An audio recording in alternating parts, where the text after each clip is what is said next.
डोंबिवलीतील शांतीनगर विद्यालयात उपप्रादेशिक परिवहन विभाग व भाजपा प्रणित डोंबिवली रिक्षा चालक मालक यांच्या संयुक्त विद्यमानाने विद्यार्थ्यांना वह्या व दप्तर वाटप करण्यात आले। या कार्यक्रमाला उपप्रादेशिक परिवहन विभागाचे अधिकारी रोहित पवार, भाजपा कल्याण लोकसभा निवडणूक प्रमुख शशिकांत कांबळे, कल्याण जिल्हा सरचिटणीस नंदू परब, भाजपा प्रणित रिक्षा चालक मालक संघटनेचे अध्यक्ष दत्ता माळेकर, राजू शेख, उपाध्यक्ष रवी जाधव, सरचिटणीस संजय तिवारी आदी उपस्थित होते।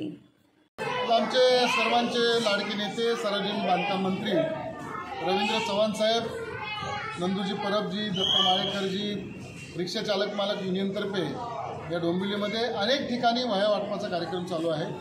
तसाच कार्यक्रम आजच्या शांतीनगर शाळेमध्ये आज हाती घेण्यात आला आणि आपण बघितलं असेल तर सर्वसामान्य घरातली मुलं या शाळेमध्ये सगळे शिकत आहेत, त्यांना बॅग आणि वह्यांचं वाटप आज करण्यात आलं। शिक्षण हा असा घटक आहे की शिक्षणाशिवाय पर्याय नाही। आताचा काळ सगळा बदललेला आहे। पूर्वी थोडं वेगळं होतं, परंतु आता शिक्षण घेतलं तरच समाजामध्ये मान पान प्रतिष्ठा सगळ्या गोष्टी मिळणार आहेत। आणि आता मुख्य प्रवाहात येण्यासाठी सर्वसामान्य कुटुंबातील मुलांना वह्यांचं वाटप, बॅगचं वाटप आणि शिक्षणासाठी लागणाऱ्या शैक्षणिक वस्तू दिल्या तर ते त्यांचं उच्च शिक्षण होणार आहे, सगळं शिक्षण होणार आहे। आजच्या निमित्तानं मी सर्वांना मनपूर्वक धन्यवाद देतो।